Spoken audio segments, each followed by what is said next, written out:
Давайте вспомним культурологический такой материал, да, то, что у нас у всех находится в какой-то долговременной памяти. Итак, что такое код да Винчи? Да, тем более, я употребляю его в кавычках. Оно связано с именем великого итальянского художника Леонардо да Винчи. И считается, что все картины Леонардо да Винчи несут какое-то определенное послание потомкам. Да? Это одно из значений. Ну вот здесь у меня еще написано вот, изображение криптекса, да, якобы это Леонардо да Винчи изобрел машинку для шифрования. Далее, вот посмотрите, ну вы все знаете код да Винчи, это произведение Дэна Брауна, да, в основе которой лежит вот эта вот картина Леонардо да Винчи «Тайная вечеря», написано в 1474 году. И очень много разных интерпретаций. Вот посмотрите, и вот эта вот V-образная вот эта вот структура вот в двух местах, да, вот положение рук и пальцев, это все считается тайным посланием. Да? То есть очень много интерпретаций вот этих тайных посланий. Ну и главное, что взял Дэн Браун в основу своего произведения, вот вы видите от Иисуса, если вот от вас, то это будет слева, изображение Иоанна, которое он говорит, что это не Иоанн молодой, а Мария Магдалина, да, и вот на основе вот этой гипотезы он уже разворачивает сюжет своего произведения «Код да Винчи». Ну это мы вот так, только общекультурное знание. То, что мы все знаем. Но что еще связано с понятием код да Винчи? В основе лежит понятие золотое сечение. Золотого сечения. Этот термин был введен также Леонардо да Винчи. Он называл его божественной пропорцией. То есть все здания, все художественные произведения, все, что вот, даже музыкальное произведение, считается, что если они построены вот в этой последовательности, в золотом сечении, то оно для слушателя, для читателя, в общем, для всех, оно вызывает у нас восхищение, да, и полную гармонию. И вот посмотрите, а в природе по этой же вот формуле, видите, какие? И изображение вот подсолнуха, и вот этого вот молодила, да, так скажем, и ракушка, и там какая-то туманность. Все образовано вот по этой формуле. Да, и посмотрите, что действительно, что оно уже существовало, вот это понятие, это представление еще до Леонардо да Винчи в античные времена, да. И вот тут вот эти комментарии, вот вы можете посмотреть, что действительно все практически прекрасное создано по этому подобию.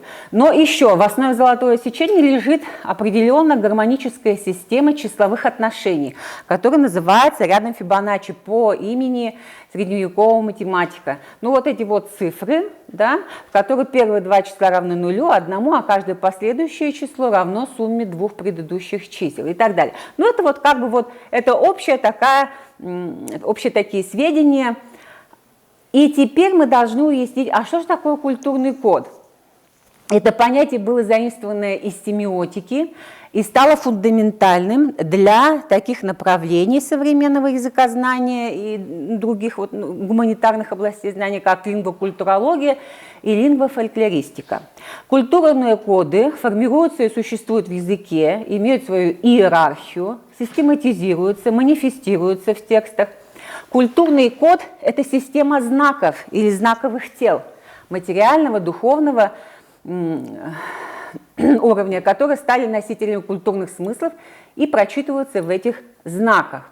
Это определение лингвокультурологов. Следующий слайд, вот посмотрите, еще значит, что такое культурный код, да? Это уникальные культурные особенности, это то, что нас отличает друг от друга, да, одну нацию от другой, доставшиеся народам от предков. Это закодированная в некой форме информация, позволяющая идентифицировать культуру. Это не то, что говорится или четко произносится, осознается, но оно скрыто от понимания, но в любом случае, но проявляется в наших поступках, и мы понимаем друг друга, да, вот, извините, культурный код нации помогает понимать ее поведенческие реакции, определяет народную психологию объединяет народы, этносы, и благодаря ему мы понимаем друг друга. Вот я здесь привела всего несколько примеров, но вот это такой же распространенный пример, который мне постоянно по этому поводу задают вопросы журналисты. Лушкем кей, то есть скрытная моль, и серая моль. Вот посмотрите, два языка, да, мы контактируем. Лушкем кей в удмуртском языке на первое место выносится свойство этого насекомого, его действие, его способность скрытно что-то делать, да? А в русском языке, видите, акцентируется внимание на серость, на цвет, потому что и вот серая моль, и в каких-то вещах у нас может быть недопонимание, да, вот мы скажем моль, удмурт будет иметь одно представление, что это его действия, скрытные какие-то его качества нехорошие, да, а русский, например, может иметь, что серая моль, вот незаметная моль. То есть, вот посмотрите, семантика этих выражений совершенно различна. Или вот, например, количество цветов в букете, да, тоже вот такой пример. У нас, когда я училась в аспирантуре, у нас была очень многонациональная группа, и вот один китаец, значит, купил букет нечетным количеством цветов и пошел на свидание. Русская девушка, увидев это, она вообще была в шоке, конечно, и просто убежала. А почему? Потому что в китайской культуре, оказывается, четное число имеет позитивное значение, да, а у нас это траур, да. И вот понимаете, вот таких вещей очень много, и они вот всех сохраняются в нашем языке, в наших культурных кодах, которые мы подчас не осознаем. Дальше вот посмотрите. Это то, что остается и фиксируется, цементируется в языке. Знание языка, культуры передается через генетический код языка. И вот, значит, лингвист Герудский говорит, что геном языка и геном человека – это, ну, в общем-то, вот то, что нам дается, да, и оно все создано по подобию Божию. Следующее. Ну вот еще что, вот еще лингвисты говорят, да, что это определенная макросистема, характеристика объектов картины мира, которая объединяется общим категориальным свойством. Некая понятийная сетка, которую использует носитель языка, он структурирует, оценивает, категоризирует окружающий мир и свой внутренний мир. А при переносе в языке характеристики из одного кода в другой возникают метафоры и метонимия. Вот такое явление языковое, да? Мы же знаем, что в языке отображается свойство мышления человека, который живет вот этой в природной, социальной среде. И свой внутренний мир он переносит и на объекты антропоморфные, биоморфные, предметные. И вот посмотрите, вот принято уже считать, что вот в виде метафоры, метонимии очень часто закрепляются следующие культурные коды. Растительный, зооморфный, антропоморфный, предметный, пищевой, химический, цветовой, ну вот и числовой, да, временной и так далее. Следующий фрагмент. Ну и теперь мы уже с вами все уже узнали, что такое код да Винчи, да, что такое культурный код. И теперь непосредственно давайте перейдем уже к произведению. Вот это вот произведение. Это книжка Елены Минигараевой. Жаль, что сегодня она не смогла прийти, потому что она сказала, что у нее день рождения дочери. И она очень сожалела, что вот так получилось такое совпадение. В данном произведении числовой код используется в сильной позиции, да, в названии. И автор мастерски вплетает и современность, и многовековую народную мудрость, и элементы детектива реальности, и деревенской городской жизни, современной глобализации, мифологического мира удмуртов. И вот давайте посмотрим. Очень много культурных знаний, которые современные подростки, к сожалению, не все уже могут понять, да, для себя. Они сначала, вот, даже вот я из своего опыта уже знаю, да, что многие вот просто читают, ведь, а это же очень интересное произведение, это жанр фэнтези, плюс там детектив, и все это разворачивается, и, естественно, человек, читатель идет за этими событиями, и ему важнее пройти и понять, да, а что же там после, а что после этого, и вот это за самим действием идти, а уже обращать внимание на какие-то ну, скажем, культурные там вещи, какие-то стереотипы, там, ну, сюжеты, ему уже не до этого. Вот давайте сейчас мы с вами посмотрим, да, именно, ну вот они вот оказываются. Ну вот так нужно сказать, что фэнтези, что отличает фэнтези от волшебной сказки? Вот волшебная сказка как таковая уже детям, она неинтересна, да, ему нужно фэнтези, во-первых, и потом, так, если сейчас, давайте я не буду, лучше по порядку. И, значит, считается, что родовым признаком фэнтези литературы является то, что она порождает новые миры. Жизнь их определяется волшебством, магией, а в произведении это ервиш-дуне. Вот как лучше перевести? Мир головного мозга, можно перевести дословно, да? А с другой стороны, ведь это вымышленный мир. Мир, который живет, ну, вот, если вот так вот перевести, да, воображаемый мир. И эти миры совпадают с реальным, прошлым, настоящим, чаще вымышленным. Они должны быть обязательно картографированы, историографированы. Игра воображения соединяется с продуманностью и прописанностью обстоятельств времени и места действия. И эти два мира существуют параллельно. Сюжет произведения, с одной стороны, развивается как классическая волшебная сказка со всеми составляющими, да, герои, различные испытания, волшебные помощники, а с другой, по современным канонам. И сюжет в данном случае, когда его начинаешь анализировать и понимаешь, что он построен как компьютерная игра. Ведь там они переходят на разные уровни, проходя через определенные испытания. Сказка и компьютерная игра в современной, значит, литературе уже совмещаются, да? То есть для ребенка они уже совмещены. Вторая подчиняется правилам волшебной сказки, ее структуре. И здесь, конечно же, нельзя не вспомнить такие классическое такое произведение Пропа как морфология волшебной сказки. Ну и вот совсем из таких вот последних американский исследователь, который вот очень, ну вот последователь Пропа, так скажем, он написал «Путешествие писателя», как нужно писать сценарии для художественных фильмов. Да? Если все эти вещи, что характерно для морфологии волшебной сказки, сохраняются, то, соответственно, фильм получается очень интересным, увлекательным, и зрители на него идут. Да?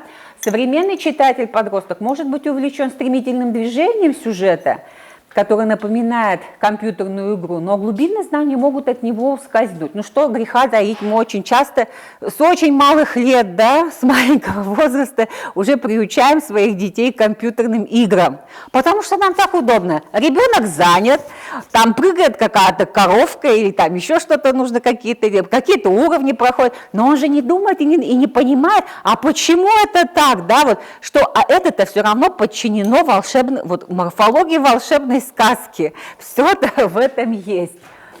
И можно сказать, что в наше время малышам даже, да, компьютерная игра заменяет сказку. Ну, а нам, так, дальше, по произведению, да. Если я буду ошибаться, то вы меня, пожалуйста, поправьте, да. Самые талантливые дети Удмуртии, Надежда нации, отдыхают в лагере Шуткар. Да, буквально переводится как город или гнездо счастья. Ну, естественно, вы сразу понимаете, что это Шундыкар, да. Среди них молодые компьютерщики, будущие писатели, журналисты, танцоры, музыканты. Компьютерщикам дана задача создать компьютерные игры с национальным компонентом. И два 14-летних программиста, Онды Никитин и Гена Москвин, делятся своими разработками на скамье под яблоней. Это тоже очень интересно. Вот посмотрите, это же как в сказке, это же абсолютно вот сказочный мотив, да, вот они под яблоней. Ими были придуманы новые игры. Кылдышин Дауре, век Кылдышина, или век Кылдышина, наверное, там еще предлог, наверное, лучше поставить, да, и Алангасар-Кар, город-крепость Алангасара. То есть вот все эти названия, они настолько культурно значимы для удмуртов, да, что вот чтобы понять, это ведь тоже нужно расшифровать ребенку, что это такое, чтобы он понял. Это не просто название. Ну вот нам в этом году осенью посчастливилось, значит, быть на конференции «Культурный код Удмуртии или Ижевска», вот помните, да? И мы попали, значит, на худграф. И девочкам было дано задание придумать настольную игру с удмуртскими элементами. И я поняла, что они не читали Минигараева это произведение, потому что если бы они его прочитали, они бы переняли и не допустили бы тех ошибок, которые они допустили. Вот. Там тоже был и ежик был почему-то. Мы еще задавали вопрос, а почему вот вы ежику дали такое имя? Ну не должно быть, оно же не удмуртское. Что в нем удмуртского? И там было много-много таких вот вещей, которые вызывали большие сомнения. Дальше. Это я отвлеклась. Ну вот посмотрите, почему яблоня, да? Ну вот я вот то, что вот нашла, какие-то картинки, конечно, многие, наверное, не подходят именно под этот текст, да? Но тем не менее, чтобы у вас были какие-то ассоциации. Яблоня в славянской культуре, что это такое, да? И вот я хочу обратить ваше внимание на этот момент. Яблоки до яблочного спаса ей запрещалось. Потому что там действие происходит, мы с вами будем вычислять, что оно действие происходит не в яблочный спас. И яблоки, они случайно им попадают, они горькие, они зеленые, они неспелые. Вот сейчас мы посмотрим. Дальше. Так, а я точно... Так, подождите-ка. Так. Вот. Им нужен пароль. И их мозг случайно выдает своеобразный код да Винчи по-удмуртски. Вот представляете... благодаря которому открывается портал, и они оказываются в другом мире, вот в этом Ервиш-Дуне, да, воображаемом мире. Получается, что вот портал, где открывается портал, под яблоней, да, на скамейке под яблоней, вот именно в этом месте, вот в этот час они оказываются. Следом за ними пропадает и 13-летняя девочка Марьёк Шрабокова. И, естественно, вот это исчезновение детей вынудило руководство закрыть лагерь. Дальше. Третий мальчик, Лёва, думает, ну как же помочь своим товарищам? Его возят в деревню к деду, в котором 5 домов, но живет 3 человека. И вот один из них его дед. Дед, который... там нет никаких благ цивилизации, то есть он не может пользоваться телефоном, интернетом, ничего нет. Они закупают продукты в городе Гласкар. Ну, я специально не в Глазове пишу, а в Гласкар, как в тексте, да. Покупают крупы, макароны, 3 ковровая хлеба, что меня вот удивило. Посмотрите, снова как в сказке, да, чтобы герой, значит, кого-то освободил, помог кому-то, он должен съесть там столько-то ковровая хлеба, но там железная, а тут просто обычная, но и колбасу, стратегический запас. А вот родителям совсем ведь некогда за ребенком следить. Вот не попал бы он к этому деду своему двоюродному, и не было бы ничего этого, да, потому что родители оплачивают ипотеку. И они вынуждены работать вот, ради того, чтобы ее погасить. А вот седобородый дед, он оказался уникальным. В 16-летнем возрасте, а ему сейчас 90, ну, там написано 89, но почему-то всегда подчеркивается, что укмустон аресьем. Он уже побывал в том мире и уже решает, и они решают освободить, вытащить оттуда товарищей. Он рассказывает про великую книгу.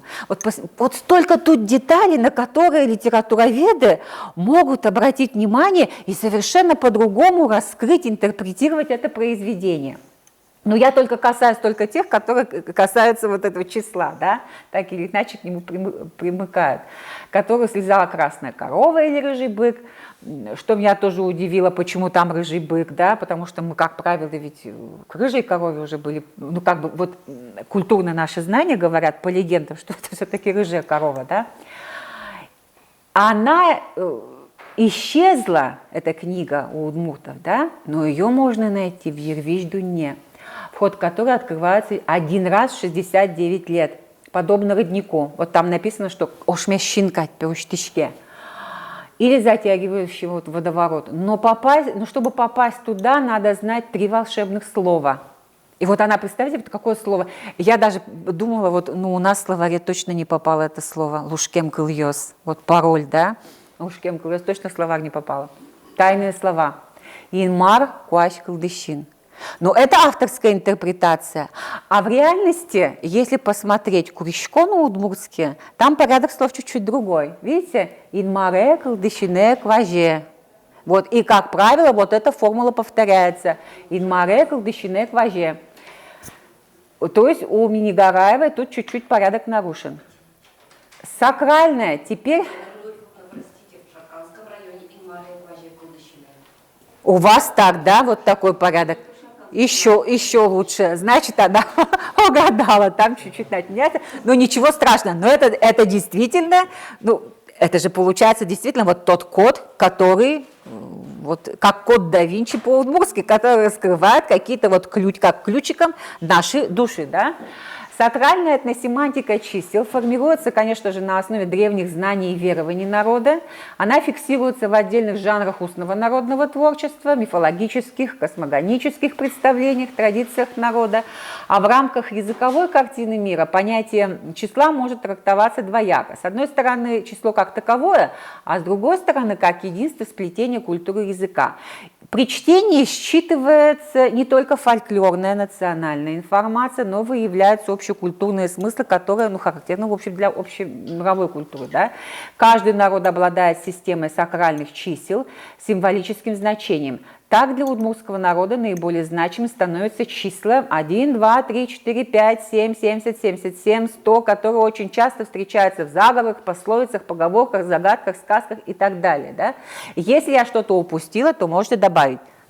Сейчас мы с вами посмотрим, что я смогла тут хотя бы так вот, значит, поверхностно хотя бы посмотреть. И вот название произведения 69. Мистическое, да, положительное число, число гармонии. Вы видите знак инь-янь. Оно напоминает ведь это число, да?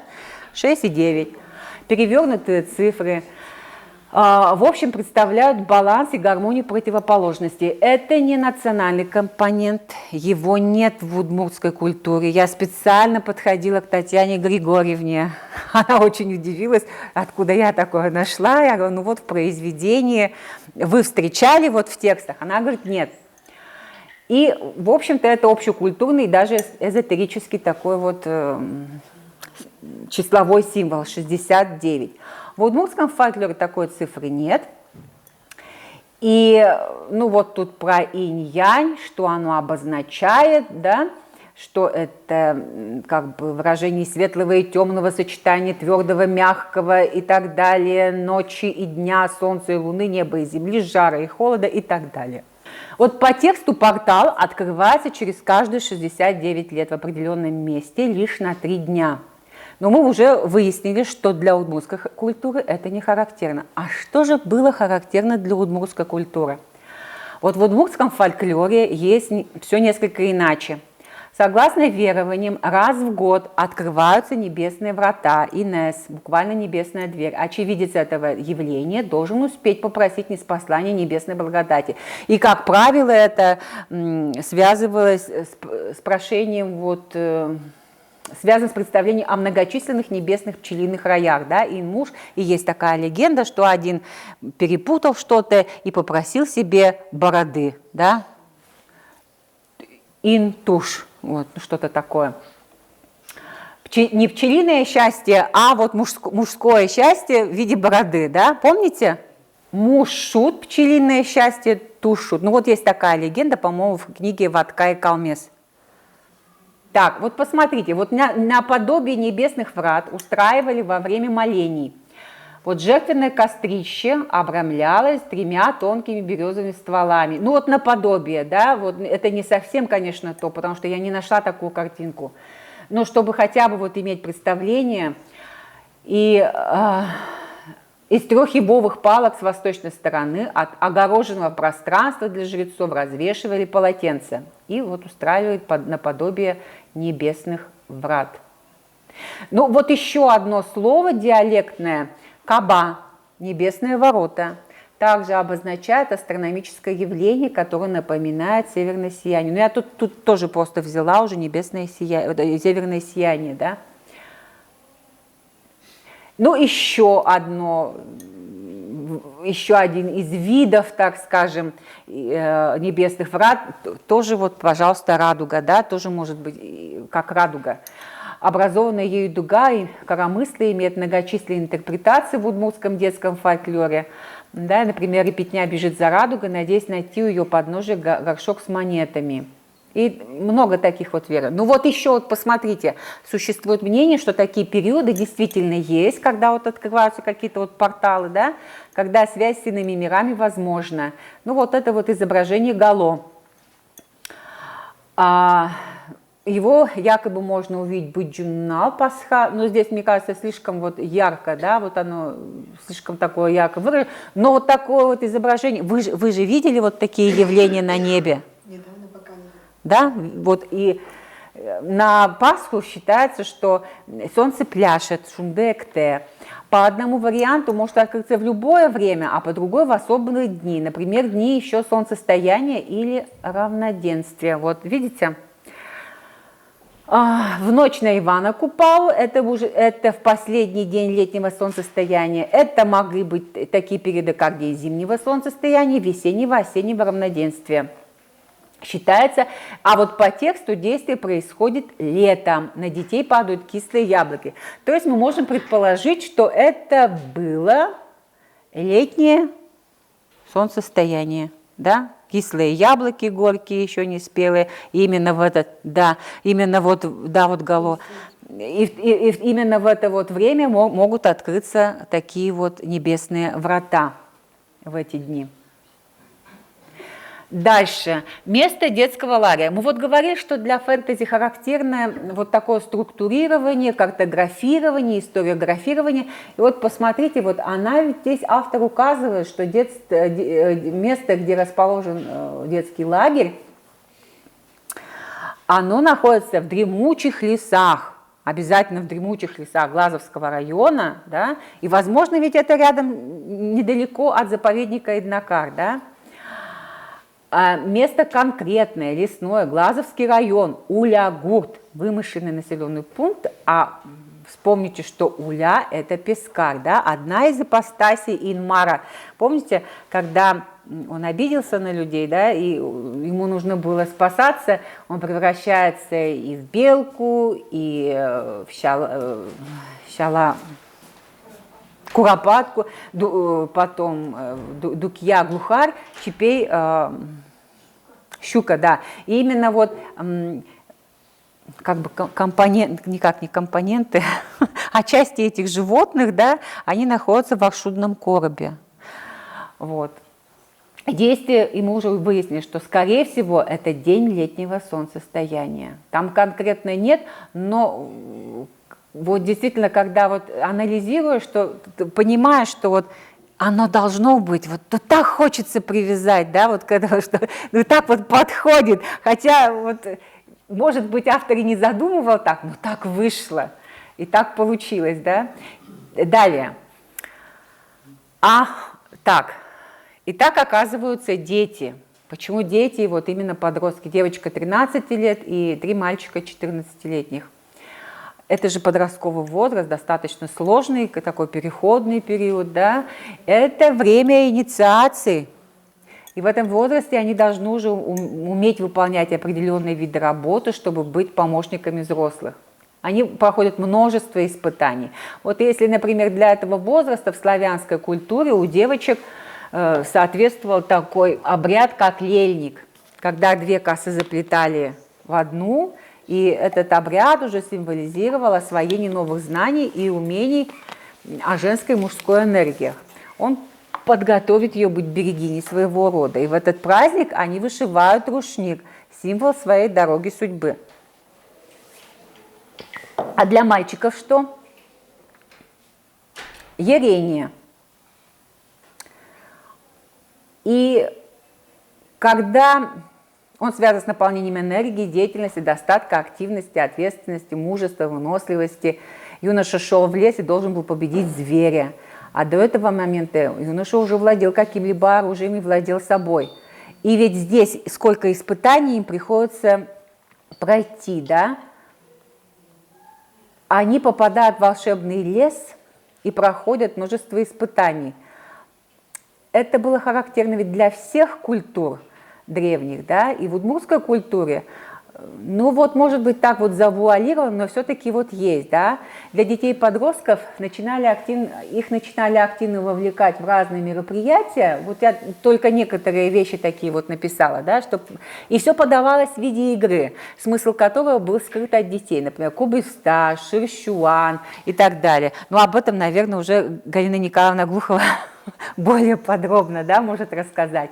А при декодировании значений этих игр и образов и действий, которые их сопровождают, отчетливо видно, что они соответствуют вот этим вот славянским вот испытаниям, да, инициациям полувозрастной ориентации, перехода девочек-девушек, мальчиков-юношей и так далее. И вот 90-летний старик – это очень важный персонаж, очень солидный возраст, да, который не каждый может преодолеть и дожить до него. Это человек мудрый, знающий, здоровый духом и физически.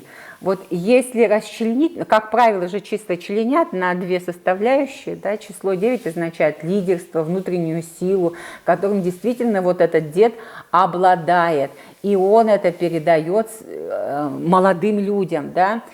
Число символизирует семью, дом, гармонию, идеализм, здоровье и сострадание. Дедушка помогает детям в самых трудных испытаниях, ведь он олицетворяет опыт, мудрость, которых так не хватает детям. Число 3. Ну вот, во-первых, это 3 мальчика, да, и вот еще это связано с паролем также, потому что состоит из 3 имен главных божеств удмуртского пантеона. Главное божество Инмар, буквально нечто небесное, небесный человек, Кылчин, Кылдыщин, бог-творец, Куач, бог природы, погоды. Сочетание имен богов – одно из самых употребляемых в удмуртских молитвах курищконах. Да? Мы уже с вами там пример видели. Сначала исчезает 3 ребенка, и вот 3 мальчика, и потом уже добавляется девочка, да, потому что, ну, видимо, нужно как-то вот действительно гармонизировать, вот, потому что сами мальчики, они бы не смогли все это пройти. Число 3 символизирует развитие и завершенность процесса, полноту некоторой последовательности, имеющей начало, середину и конец. Чаще всего фигурирует в предписаниях трижды совершать то или иное магическое действие, обход, закрещивание, окуривание, произнесение заговора. Трехдневный период праздников, да, вот многие праздники, а также тройная жертва из животных, и обязательно даже может быть 3-годовалое животное. То есть это тризна, например, даже у славян, да, ерпыт-четон у удмуртов. Число 3 определяет вертикальную структуру мира, нижний, средний, верхний, временная модель дневного времени, утро, полдень, вечер. Ему соответствует изоморфное членение биологического существования, молодость, зрелость, старость, ключевые этапы человеческой жизни, рождение, брак, смерть. В магических ритуалах часто 3 наделяются положительным значением и обеспечивают успех дела. А в фольклоре 3-9 царство, за 3-9 земель, если мы вспомним, да, 3-головый змей и так далее, и так далее. 3-й член некого ряда часто трактуется как высший, совершенный, 3-й сын, 3-я попытка и так далее. Это идеальная модель любого динамического процесса. 4. Вот 4 – это 1 девочка и 3 мальчика. Да? Последний мальчик присоединился с дедом, который 69 лет назад, когда ему было 16 лет, 16-й год, уже был в Ервиш-Дуне, он знает все ходы и выходы, все испытания, которые необходимо пройти. 4 преобразует статическую целостность, крепость, идеально устойчивую структуру, вполне всего реализующуюся в горизонтальном плане Вселенной. Вот поэтому и нужна была эта девочка. 4 имеет значение статичности.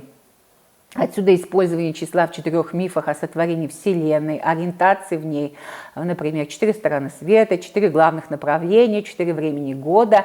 Мифы, обряды, заговорные тексты и поверья являются отражением представлений финно-угорских народов о 4-мерном членении пространства. Вот смотрите, в марийской мифологии, удмуртской, значит, земля имеет 4 угла, в которых стоят 4 столба. Жертвенное животное разрубают на 4 части и закапываются под 4 угла дома и так далее. То есть 4 для нас тоже очень важное число. 5. 5 участников. Ведь всего ведь 5, да? 3 мальчика, 1 девочка, 1 дед и плюс ежик. Ну, про ежика отдельно. Это уже число сущности. Вот когда они вместе, именно вот в таком сочетании, они проходят все испытания и выходят из этого мира Ервиш-Дунье и снова возвращаются в человеческий мир. Оно является символом человеческого тела, вспомните витрувианский человек Леонардо да Винчи, да? А также всех присущих ему физических свойств. Олицетворяет собой открытость нашей Вселенной, желание учиться новому, постоянно открывая для себя все новые и новые стороны жизни. Человек имеет 5 чувств: обоняние, осязание, зрение, слух, вкус и так далее. Ну вот и самый интересный герой, конечно, это ежик. Для меня долго было непонятно, а почему ежик? Вот я нигде ничего не встречала, чтобы ежик в удмуртской культуре, фольклоре как-то не встречала я к своему стыду. И тут я случайно увидела, что, оказывается, для удмуртов это культурный герой. Именно он научил удмуртов, значит, пахать, по-моему, да, вот там будет дальше. Вот, и вот понимаете, вот этот 6-й герой, он опять же вот 6 символов равновесия, да, и вот именно он ведь как вот, как сказать, чудесный помощник, да, он именно как товарищ этого деда. И вот эта шестерка, вот количество уже вот героев 6, она полностью сбалансирована непосредственно, отвечает за творчество, озарение, тайное знание и интуитивное прозрение. Вот на первый взгляд, вот для меня это была вот загадка. А потом я вдруг что-то вот, вдруг увидела мультфильм «Гуси-лебеди», и там тоже помощник ежик. Вспомните вот этот вот кадр, да, когда девочке помогает ежик. И так. Угу. Оказывается, вот он выступает как культурный герой, и об этом писал еще Машков, исследователь вот фольклора, да, этнографии удмуртов. Значит, посмотрите, он обладает мудростью, обучает первых людей высекать огонь с помощью бересты и кремния, пахать землю, вместо деревянной сахи железной, а по верованиям удмуртов именно еж научил человека добывать огонь высеканием, а не трением. С ежом связаны некоторые приметы. Считают, что увидеть нос ежа не к добру. Ну вот еж в фольклоре, в сказках олицетворяет мудрое животное. Значит, так, ежик отсылает еще, ну вот я уже говорила, гуси-лебеди, да. Так.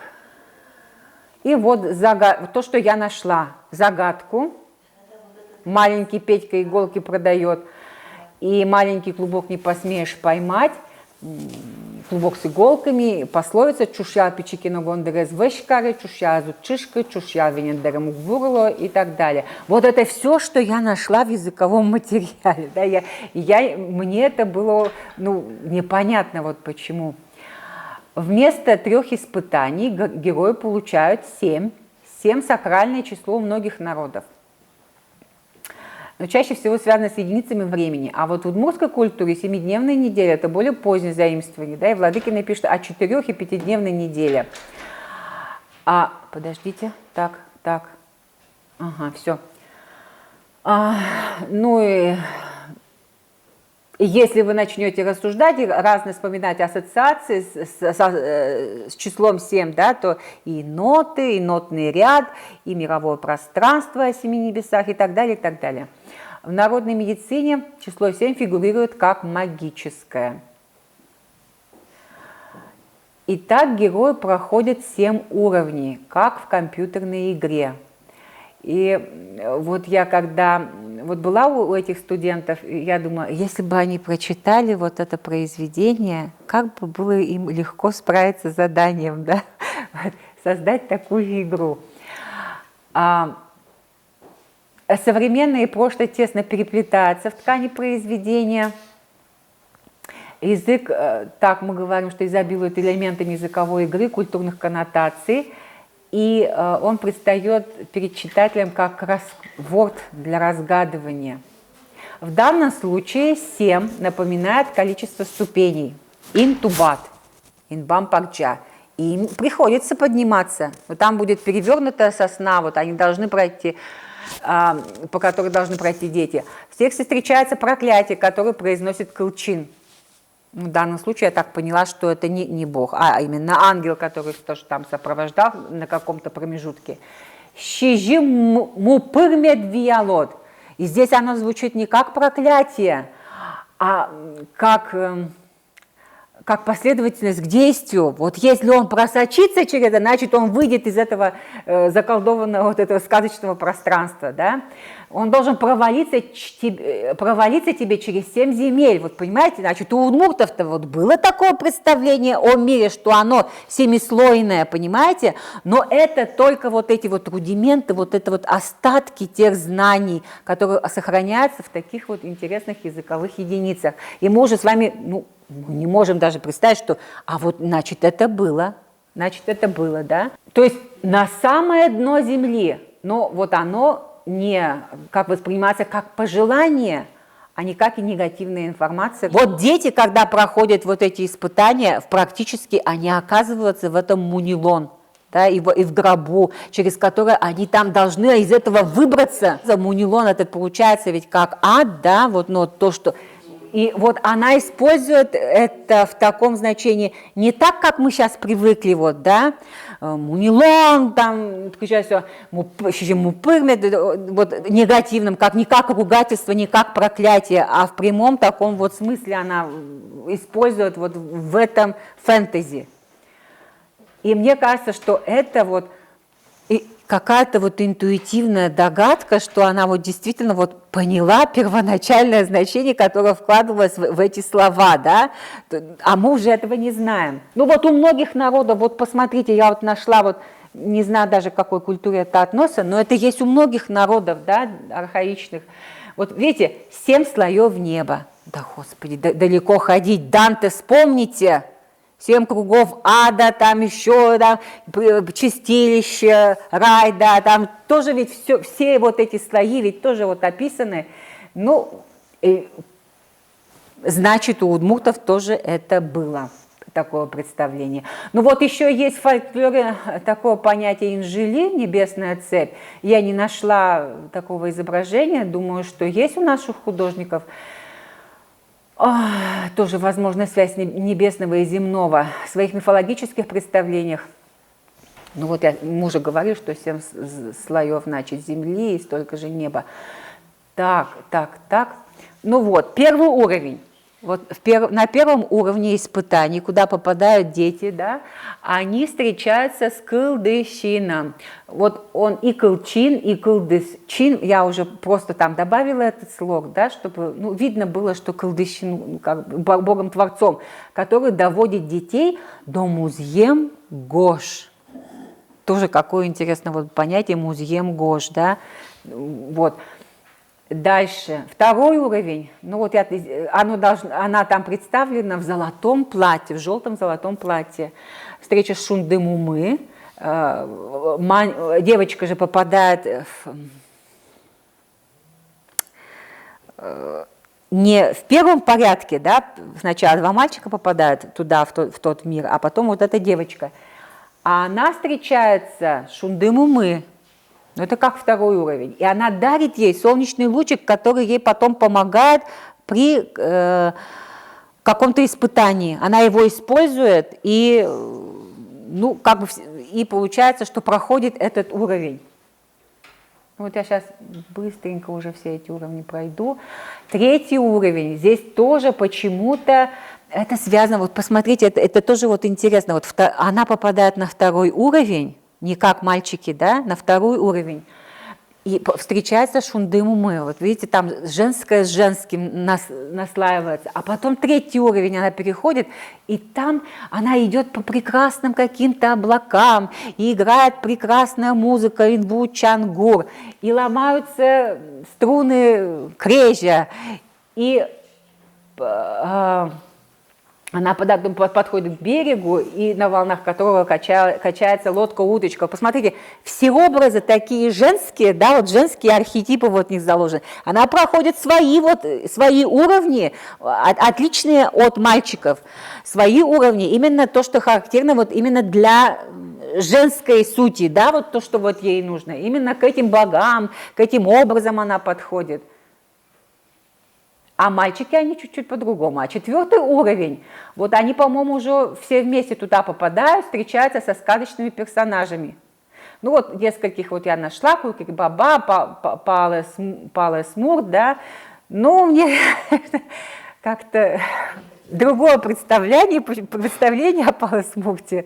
Мне кажется, что мы вот так вот представили, да, решили, что оно половинчатое существо, а по сути оно просто одинокое существо, вот мне так кажется, потому что ну, просто оно одинокое существо, а не такое вот уродливое половинчатое.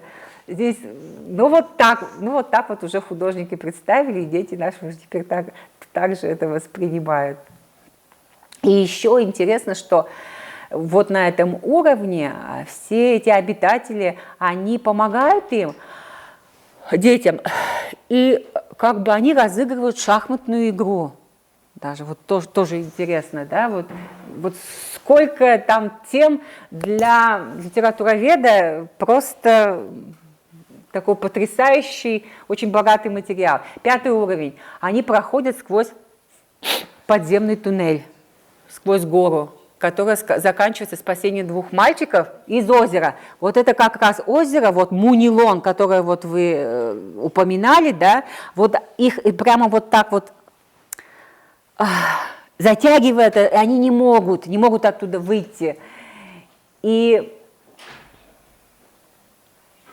вот посмотрите, она нехотя использует вот этот анекдот про удмуртов и про шайтана. И шайтан там хохочет, да, что вот они не могут друг другу помочь, потому что каждый хочет выбраться. Он еще нашептывает слова, чтобы только он спасся, а товарища бросил в беде, да. И вот они вот пытаются, и, по-моему, там даже девочка подходит, и вот они как-то вот выбираются. Но вот дальше, вот пройти туннель, то есть вот эти 2 мальчика, они отдельно, видите, там другой уровень, то есть они не все герои проходят через все эти уровни, вот отдельно, я уже говорила об этом. А пройти туннель помог волшебный огонек цветка. Помните в свадебных песнях, и тама шашкаями вымыты доры поты мы, вот пеймут нюлес пырты, и вот этот вот цветок, вот действительно, вот опять же, и он его подарил Палес Мурт, по-моему, тоже девочке. Так, дальше. 6-й уровень. Вот посмотрите, а что это за домик такой без дверей, через окно которого спущена веревка? И попадают в этот дом, падают в подполье, и опять им нужно выбраться оттуда, и в этот момент Аджон Пудулыш, ну вот это вот выражение используется вот в этом контексте, да, то есть они идут и не видят, и вот падают, да, и вот их судьба. Друзья помогают друг другу и выбираются из этого домика. По сути, они побывали, в принципе, вот как раз у Мунилоны, преисподней, да, где-то. И вот 7-й уровень, наконец-то, они встречаются с колдыщином, богом-творцом, который сидит и штопает свои дырявые носки. Вот такой вот образ интересный, современный, да, рядом высокая сосна. Ну вот здесь она нормально стоит, а там она стоит вниз головой в тексте. И вы сразу можете вспомнить, что по такой сосне учатся колдовству, да, что вот вниз головой он должен вот забраться вот по сосне вот, и так выбраться. То есть и таким образом получать вот свои потаенные, так скажем, знания. Да, обучаясь тайны знания, должен забраться и спуститься по такому дереву. Ну и почему сосна? Естественно, это дерево Инмара. Ну вот, подводя итоги, можно сказать, что попадая через временной портал в другое измерение, герои проходят определенные обряды, инициации, где важен и возраст, и количество испытуемых, и уровни прохождения разных заданий. Испытания, связанные с ними трудности современным детям даются нелегко, так как давно утрачена связь с традиционной культурой и фольклорными знаниями. Для них оказывается ближе уже интернет, архив, и даже великую книгу у удмуртов они идут искать в архив. Они собираются все вместе уже после того, как возвращаются в современный мир, и идут в архив. Да? Их поводырем и спасителем становится в том мире 90-летний старик, двоюродный дед одного из героев, а также чудесный помощник Ёж. Количество участников и заданий, время, место открытия порталов – все содержит числовой код. Но мы так много отвлекались, поэтому числовые коды у нас как бы ушли чуть-чуть, да, на второй план, потому что нам нужно было объяснить некоторые вещи. Сочетание 3 заветных слов – это тоже как определенный код да Винчи, это как определенное действительно послание современному ребенку, современному подростку о том, что он должен сохранить, должен знать вот эти культурные, национальные знания, да, и не отрекаться от них. Произведение четко построено с учетом знаний морфологии волшебной сказки, числовых кодов, а также современных компьютерных игр, которые также подчиняются всей этой математической логике. Кроме того, в произведении затронута проблема глобализации. Люди сами добровольно утрачивают связь со своим народом, отказываются от родного языка, через который мы получаем основные знания об окружающем мире, образ мышления, стереотипы поведения и так далее. Все предметы несут не только национально значимую информацию, но связаны с общекультурными знаниями и кодами, ведь числительное, как элемент духовной культуры, хранит в себе зашифрованную информацию о мировоззрении и мировосприятии народа. Наличие дополнительных культурологических коннотаций переводит числительное в объект оценки и символизации, образуя некий код да Винчи для удмуртской культуры. Произведениями Негораева это зашифровано послание юным читателям о древних знаниях удмуртов, нашей культуре, фольклоре и о ценностях нашего народа. Спасибо за внимание.